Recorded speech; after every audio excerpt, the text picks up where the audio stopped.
A judge, racist, bigoted, made remarks, now is in trouble. Let's put up the picture of this judge. It's a shame that I have to do a segment about a black woman who has decided to become a reflection of her own historic oppressor. A New York judge has been suspended last December after allegedly making vile, bigoted remarks and accusations while on the job. I got the receipts. Brooklyn Surrogates Court Judge Harriet Thompson, that's her name.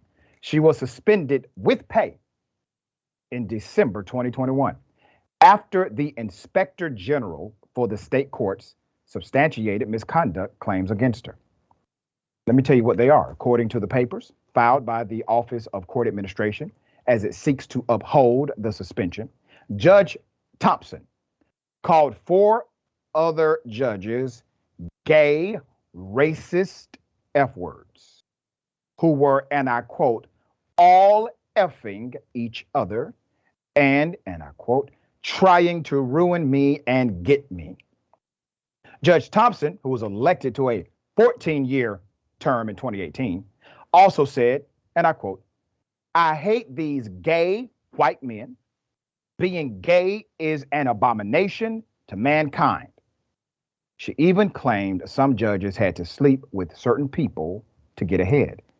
New York Chief Administrative Judge Lawrence Marks decided to put on the sideline, make her inactive, following the filing.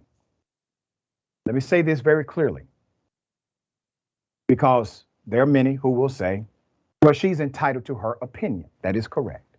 She is entitled to her opinion. She made these statements during office hours. She is a judge, which means when she has an inherent bias, her bias contradicts the very oath she took to become a sitting judge in that district. Let's put up the picture of this guy. It was really interesting. So Thompson, who made a bunch of money, $210,000, $211,000 in 2021, according to See Through New York, also allegedly said that she did not like Hispanic people, accusing them of being liars. Once again, how do you fairly judge a Hispanic person in front of you if you think they all are liars? Get my point? They have a deceitful trait that goes way back to biblical times, she said.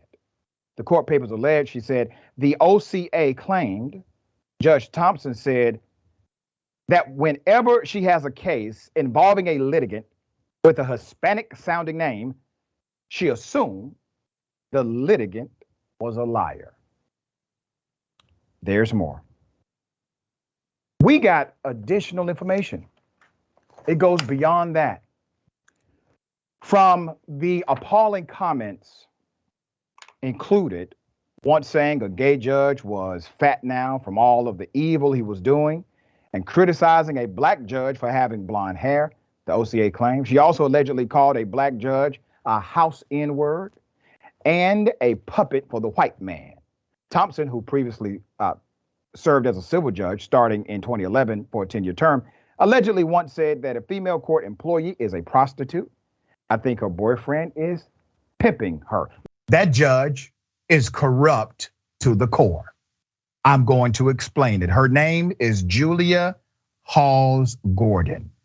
She has now been removed. Why? She destroyed evidence. She called the presiding judge over her son's case, who was charged with assaulting. She's not been removed, but there's so much more to this, okay? The commission said Gordon, Judge Gordon, could have been disqualified based on the first count of the complaint alone by itself, that she sought to influence the amount of bond in a case against her son and destroyed evidence. Now, I want you to remember, she destroyed evidence. Now, she admitted to this. She destroyed evidence against her son. The panel said that constituted misconduct in the office and violated 8 sections of the judicial canons of conduct. Well, good for these judges who said, well, damn it, destruction of evidence is a policy no, and you can no longer be a judge. You know what else it is? It's a criminal offense. Is she going to jail? No. Is she being indicted? No. She destroyed evidence. You destroy evidence, you go to jail. If I destroy evidence, I go to jail.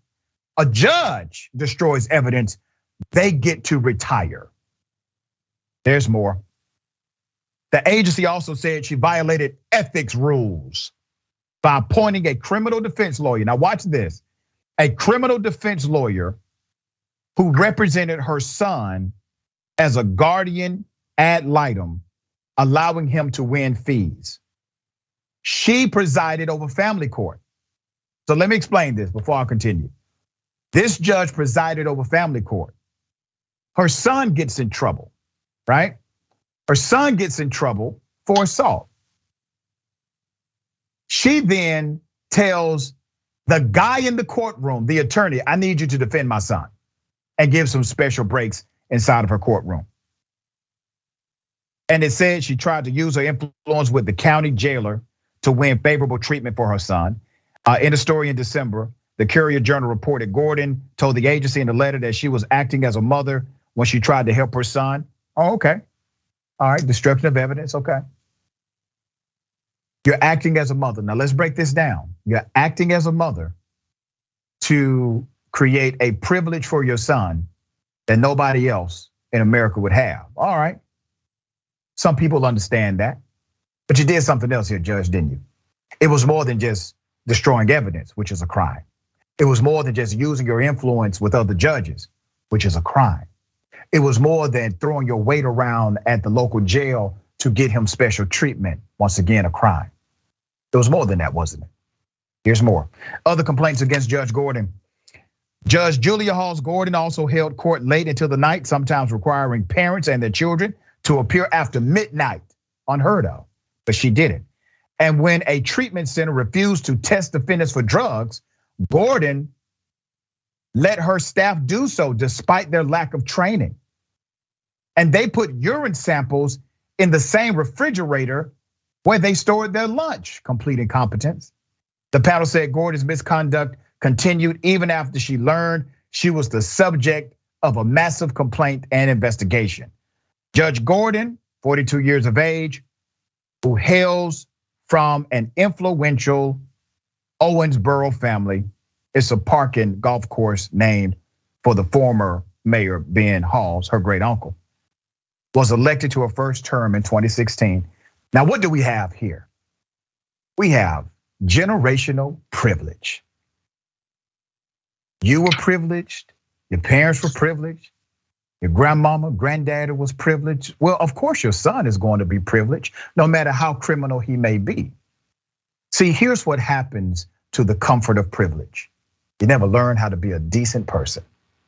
You never learn what it means to grow, to change because of challenges, to become better than the circumstances around you, to become fortified in values rather than money, to become fixated with doing good and not just getting power. That is the adverse effect of this kind of privilege. Now, you both are probably going to go to jail.